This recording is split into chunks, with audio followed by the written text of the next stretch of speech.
Okay, so let's dive right into one of India's most fiercely debated legal ideas. The story doesn't actually start with a law or a politician. It starts with a woman. And her personal fight for justice would end up putting the entire nation's constitutional identity on trial. Right.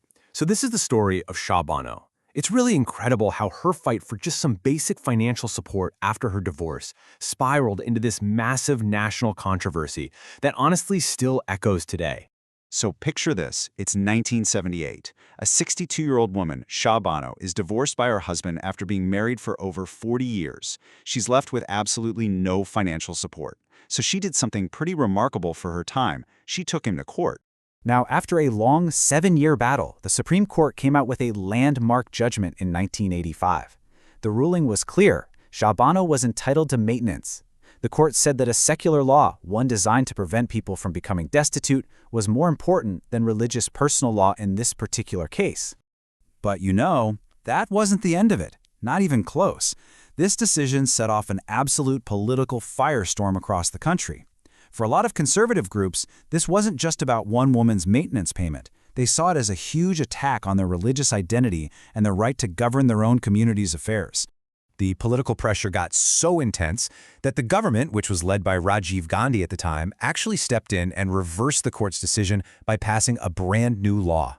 This new act effectively took Muslim women out from under that secular maintenance law, creating a totally separate standard and pretty much wiping out the victory Shah Bano had just won. So the Shah Bano case basically blew the lid off a debate that had been simmering just under the surface since India was founded. The whole debate over a uniform civil code. And it all goes back to a single line in the Constitution. We're talking about Article 44. Now, this is what's called a directive principle, which means it's not a hard and fast law, but more of a goal, an ideal. It says the country should work towards securing a uniform civil code for all its citizens. The vision was pretty simple, really. One country, one single set of rules for personal stuff, like who you can marry, how divorce works, and who inherits property. The main goals were to build national unity, and this is a big one, to promote gender justice. But here we are, over 75 years later, and that promise is still unfulfilled. So, why? Why is this idea, which on the surface sounds pretty straightforward, so incredibly contentious? Well, it all boils down to a fundamental conflict that sits right at the very heart of the Indian Constitution. And here's where you can really see that core tension. It's like walking a constitutional tightrope. On one hand, you have Article 14, which promises equality for absolutely everyone. But on the other hand, you have Article 25, which guarantees the freedom to follow your own personal laws, which are often derived from religious texts.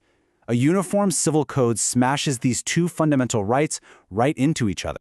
And this constitutional friction, it's not just some abstract legal debate. It creates these massive real-world challenges.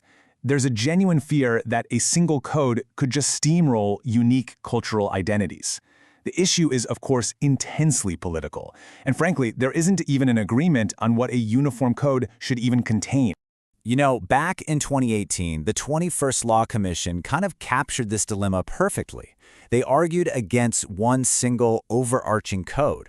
Instead, they suggested that maybe a better path would be to reform the existing personal laws within each community, to weed out the discriminatory practices and make sure there's justice for everyone. So for decades, this whole debate just went around and around at the national level. Lots of talk, but not much action. Then, in 2024, one state decided, you know what, we're done debating. Let's start legislating. And just like that, Uttarakhand became this live legal laboratory. It passed the first comprehensive state-level uniform civil code since independence. It's essentially a pilot program, a way to test this huge idea on a smaller, more manageable scale. And on the core issues of gender justice, the public support in Uttarakhand was just overwhelming.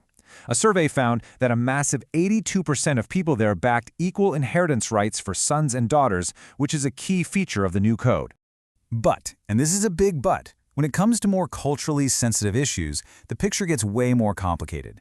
Take, for example, the mandatory registration of live-in relationships. That's a pretty new and progressive legal idea. And on that, public opinion was much more divided. It just goes to show you that support for reform can really depend on the specific issue.